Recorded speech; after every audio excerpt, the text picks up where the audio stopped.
Hi, my name is Rebecca and welcome to Yarn and Pajamas. Today is another episode of Hooked on Murder. So Hooked on Murder is essentially just a crochet and chat. I'm just going to sit here and chat and tell you guys a story of true crime. And we are going to work on something that we're just working on. So go grab yourself something to drink. I'm drinking some Jamaica Me Crazy water today and working on the wrap for my winter wreath. So grab yourselves something to drink and let's get settled in. And I'm going to talk to you guys about it's not really a murder. It's like more of a mysterious disappearance of the Sodder family children. Okay, so we're going to travel back in time a little bit for this one. We're going to travel back to 1945, and we're going to go to Fayetteville, West Virginia. And we are going to talk about the disappearance of these children. So a fire broke out at the Sodder home on December the 24th, 1945.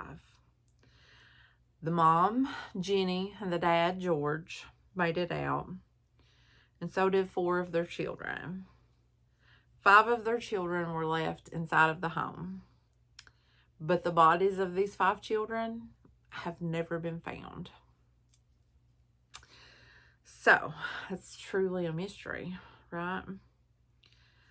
So, we're going to go back and we're going to talk about George.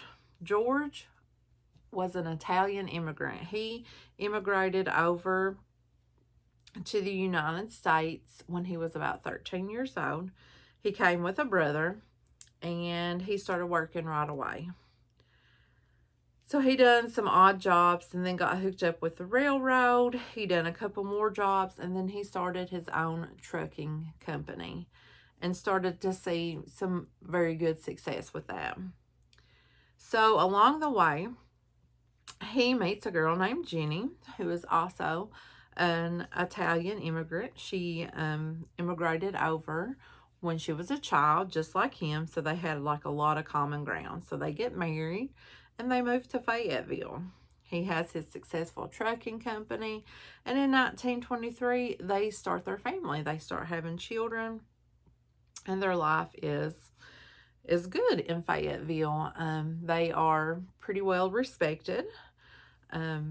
Jenny is very much liked. George is very much liked, except for he does ruffle some people's feathers with his opposition to the Italian dictator Benito Mussolini. So some people in town are just, they don't like his political ramblings, I guess, about the dictator. So he let these feelings be known into the community, and in 1945, which is the year that the house fire broke out, a salesman, a life insurance salesman, was visiting his home, George's home, and trying to sell him life insurance, but George refused him. He said no. The insurance salesman, after being told no by George, said that his house would go up in smoke and George's children would be destroyed. So that's a pretty rough thing to say to someone who is just like, no, I don't want your insurance. Also, that same year, another man came to the Sodder family homestead and was looking for like odd jobs, like for a handyman. And George said no to that as well. He said he didn't need it. And the man said, well, your house is going to catch on fire because of those 2 fuse boxes. And George tells him, no way, because the electric company has checked those out. I just had my whole house rewired to install my new stove, and the electric company gave the okay that everything was just fine. So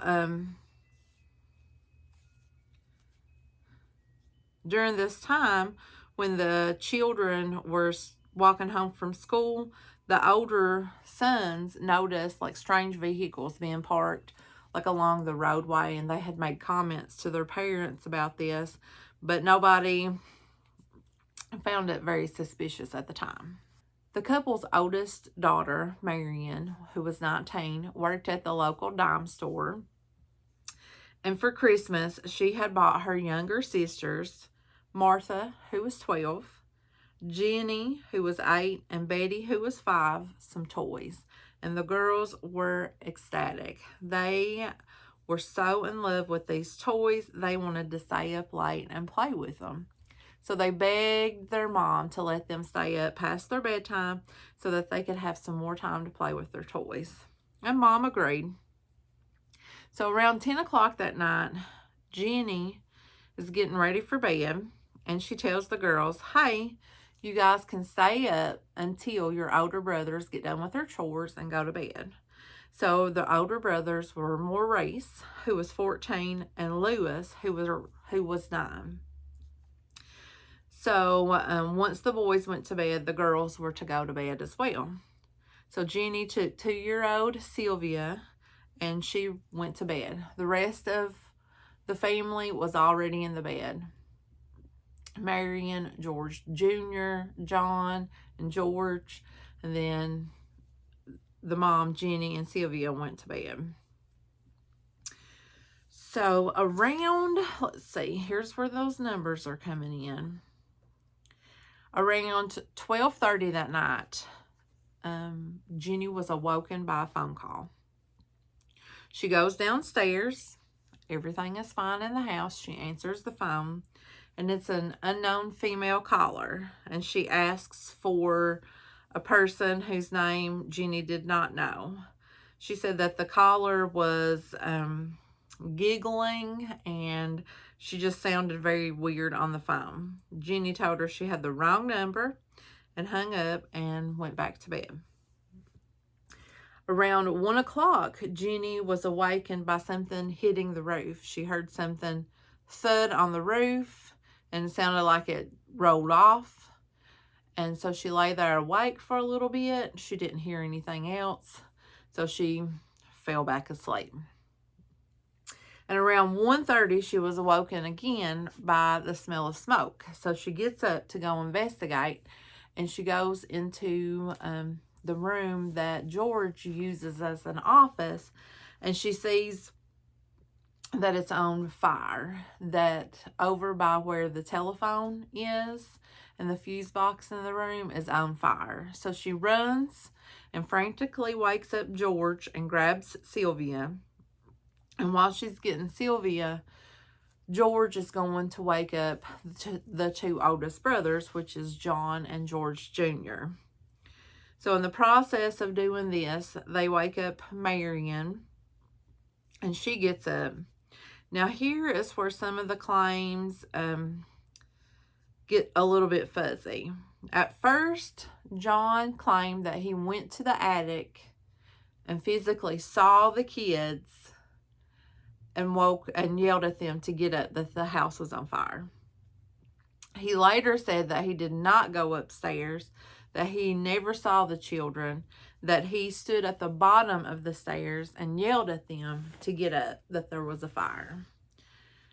So, George, Jenny, Sylvia, Marion, George Jr., and John make it out of the house, right? George, Jenny, Sylvia, Marion, John, and George Jr. They escape the home, and the whole time they're frantically yelling for the other kids to get up, to get up. But they don't see anybody else. They don't hear anything, nothing. So the dad is frantic, trying to get back into the house, that he starts climbing up the side of the house, and he's barefoot, and he's climbing up the side of the house, while the boys are running to get a ladder that's kept on the other side of the house, but the ladder is nowhere to be found. They can't find it. And in the process of trying to get up to where the kids are, George breaks out a window and cuts his arm pretty bad. So then they have the idea to move George's work trucks over to the house, and then they're going to climb on top of those trucks and climb up into the window that's gotten busted out. But when they go to start the trucks won't start. So they had no choice but to just sit there and watch the house burn. So while all of this is going down, I forgot to tell you guys, Marion has run to the neighbor's house to call the fire department because their phone line wasn't working, they assumed, due to the fire. At the very same time, a passerby on the road was seeing all of the commotion of the house being on fire. He himself was trying to call in the fire as well. So eventually, either the bystander or the neighbor got through. But it took hours for the fire brigade to get there because most of the men were overseas fighting in the war. And a lot of them didn't have like communication, like the phones hooked up. So they were waiting, like going and getting each person individually. And then the fire chief couldn't drive the stick shift of the fire truck. So he had to wait until someone came to his house and got the fire truck and then drove them. So by the time they get there, the house is just like smoldering. It's already gone through. So they start investigating the fire. And the fire chief, I think his name was Mr. Morris, decides that the children just perished in the fire. So here's another part that's a little bit dicey. Some people claim that no evidence was found. No bones, no anything. The fire chief claims that he found a couple bones and a heart. And yeah. But no one told the parents because they thought that it would be too heartbreaking. But your kids just burned up in a fire. And it would be too heartbreaking that you found the remains. I didn't get that. But again, it's 1945, so people, I guess, have different concepts back then. So, let's see. The fire chief determines, excuse me, that the house burned so hot that the reason that they couldn't find anybody's bodies were that it burnt so hot that it just burned them to ash. He asked that they not do anything with the land until the federal fire marshal could come and investigate things. But the family was so distraught and seeing this burned out shell of a home that the dad, George, in his grief, took a bulldozer and just bulldozed everything and buried it kind of under dirt. And they decided that they were going to place a garden, a memorial garden there for the 5 children that perished in the fire. So, let's see, I think 4 days later, they had like a jury inquest. And that's where they decided that the fire was accidental, caused by electrical problems. And then the next couple days, on January the 2nd of 1946, they held the funeral for the 5 children.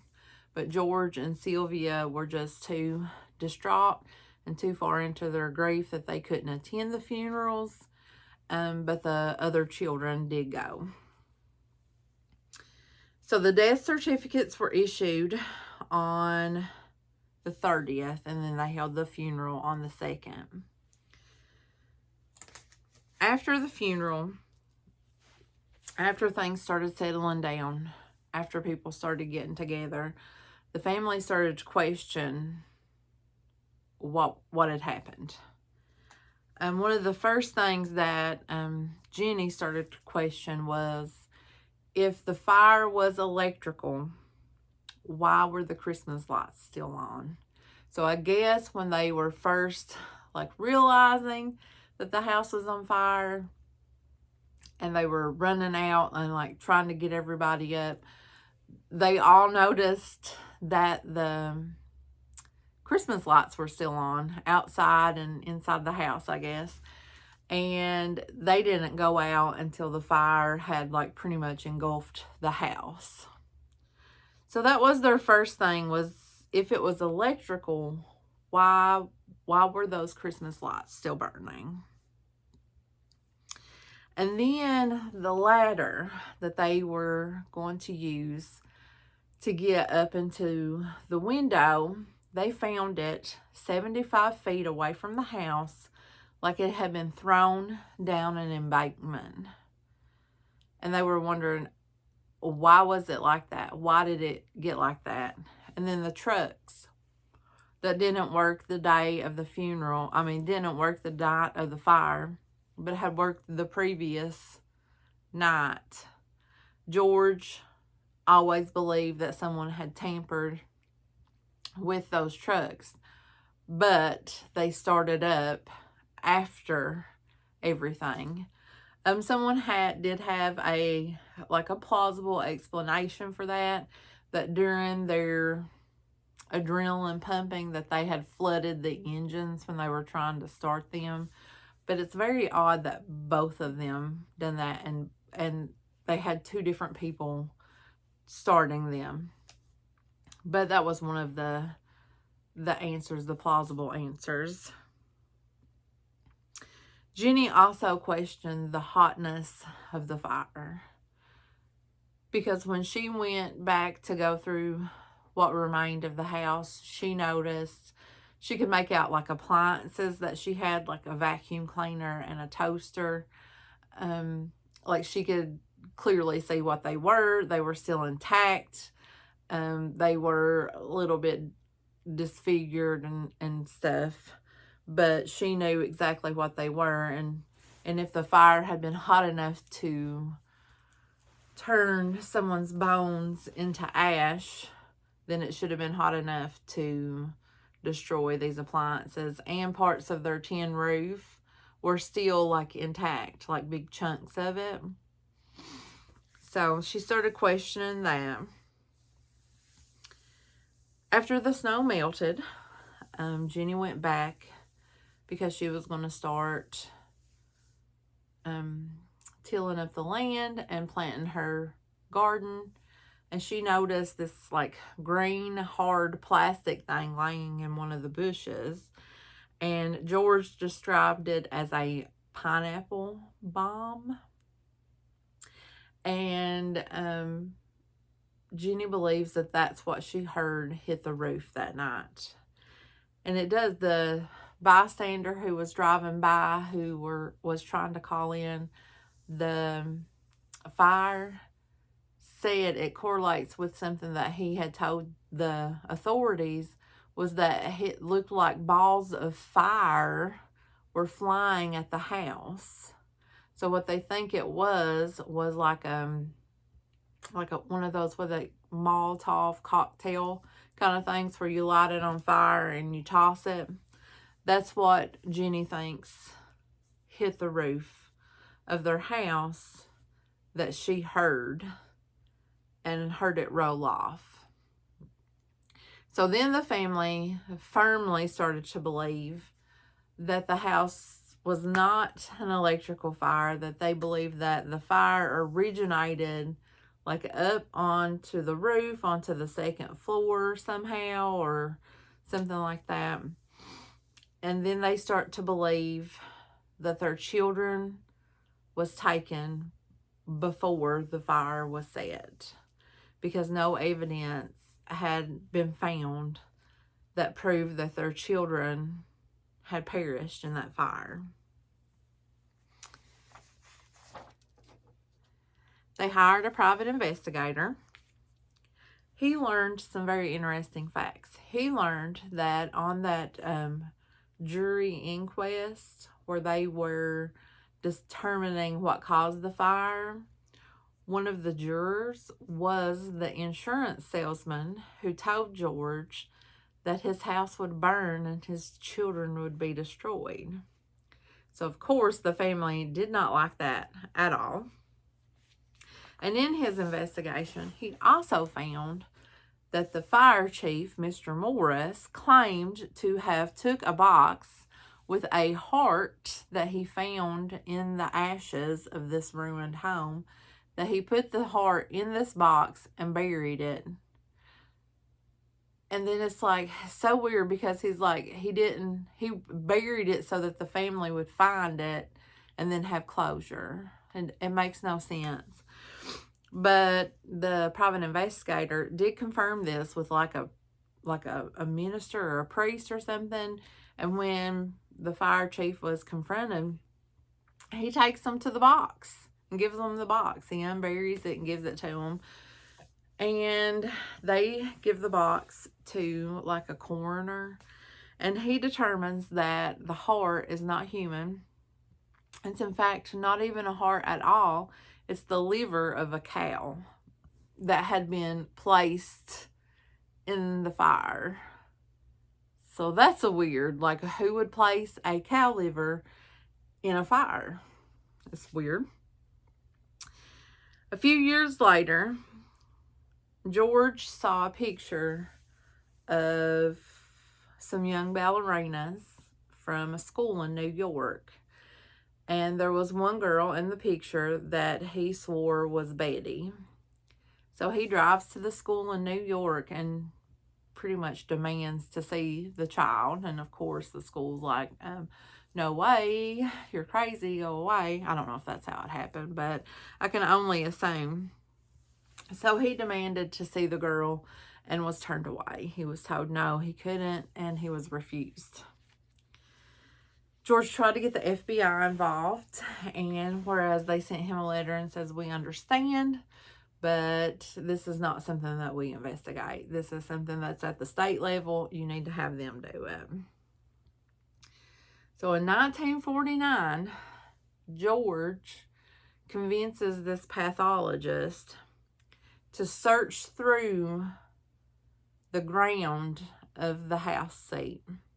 And now remember, it's been bulldozed, like dirt has been brought in and thrown down on top of this site. And Jenny has planted a flower garden, a memorial garden there. So this pathologist starts digging around and he starts finding some stuff. He found a dictionary, he found a bunch of coins, and he found some bones. Yep, some small bones. So the bones were sent to a specialist at the Smithsonian Institution in Washington, D.C. It kind of reminds you of that TV show Bones at this point, like the Jeffersonian, the Smithsonian. So they were verified to be the lumbar vertebrae. And the specialist determined that it was a male between the ages of 16 and 17, but definitely no older than 22. So they ruled these bones out from being Louis or Maurice because they said that the oldest of those children were 14. And because of some stuff on the bone, it's like it can't be them. And plus, the bones had never been in a fire. They weren't charred. They didn't have any ash, nothing. So, like, how did these bones of a 16 to 17-year-old get on this house site? The only thing that they could come up with was that somehow those bones were in the dirt that George spread across the house fire site. Where the bones came from, I have no idea. That's like an added mystery. It's like, who is this 16 to 17-year-old child that the bones just mysteriously appeared at this site? So now the Sodder family is very much convinced that their daughters and sons are still alive. They put out a billboard asking for any information. They offer a reward for anybody who has any information. People did come forward. There was a woman who claimed that around the time of the fire that 2 men and 2 women who were of Italian descent came in with 5 children. They were very aggressive. They didn't stay long. They got up and left. It turned out that it wasn't within the right timeline. There were several different people that they had interviewed, that they were trying to follow up on all of these leads. And one was even that a relative of Jenny's had children that looked like George. So George made this family prove that those were their children and not George's children. Like, he, in fact, until the day that he died, he believed that his children were alive out there and that they were somewhere just waiting to be found. There were a couple things sent to them in the mail. One was a picture of a man who was about 30. They said that it was Lewis, that he was alive and in Kentucky, but it turns out they couldn't verify that. They did find the man in the picture, and it was not Lewis. So yeah, John refused to talk about that night. He said that the children died that night and that his family needed to move on. He would not talk about it any longer. Jenny continued to have the garden. She took care of it until she passed. And she believed until she passed that her children were still alive. I think the youngest child, Sylvia, she passed away in 2021. And she had recounted, like, the times that she would stay up at night with her father and they would talk about the fire. She says that's her earliest memory is of the fire. So it was a pretty devastating event in this family's lives. It really touched them all in different ways, but very profoundly. But it was like a mystery. They never found any evidence that those children died in that house. And I think that's very odd. Some people speculated that they were kidnapped for ransom. Some people speculated that they were kidnapped because of the father's opposition to Mussolini. There were all kinds of theories, but most of the family believed that the children had died in the fire as well. Marion believed that. John believed it. I believe that George Jr. came to believe it, but Jenny and George did not believe it.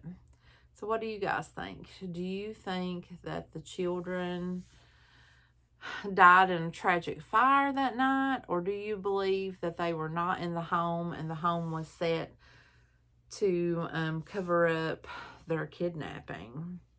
It definitely is very much a mystery, because it's like, how do you get 5 kids out of the house without, waking up? It sounds like mom was pretty much a light sleeper, and that she was the one accustomed to getting up when the noises occurred, because she got up when the phone rang, she got up when she smelled the smoke, she got up when she heard the noise. So she was pretty much accustomed, especially, she's got a 2-year-old, she's pretty much accustomed to jarring herself awake during that. So I believe that the kids, if they'd made any kind of noise, it would have woke mom up. So were the kids even in the house when the house fire started? Had they gone outside to play? I mean, they were left to their own devices there. I don't know. It's just, I found it to be just like a great mystery. It's like, how do you have 5 people that don't leave anything behind? So it's a very good possibility that they were taken before the fire broke out. So what did you guys think about the mystery tonight? This is the first time I've talked about like a young child being kidnapped or possibly, you know, tragically dying or anything like that. It's my first. I've tried to stay away from like the young children, but this mystery just caught my attention because I don't think that the kids were in the house. I think that if they had been there, you would have found something from at least one of them. I mean, at least something. You would have found some bones, some indication that they had been there. And there's 5 and you don't find anything. So I don't believe that the children perished in the fire. I believe that this family was destroyed that night, but I don't believe that those children died that night. That's just my own personal beliefs. So let me know down in the comments below what your thoughts are about this mystery, or if you know any other facts that I left out about it. There was a lot of information, like I said, a lot of dates and stuff, so numbers in my brain don't really go together. I made some notes, like 3 pages of notes, guys. So it's pretty guaranteed that I might have skimmed over something when I should have talked more in depth. But tonight was a long one, so I'm going to let you guys go. And I'll see you guys tomorrow. Bye.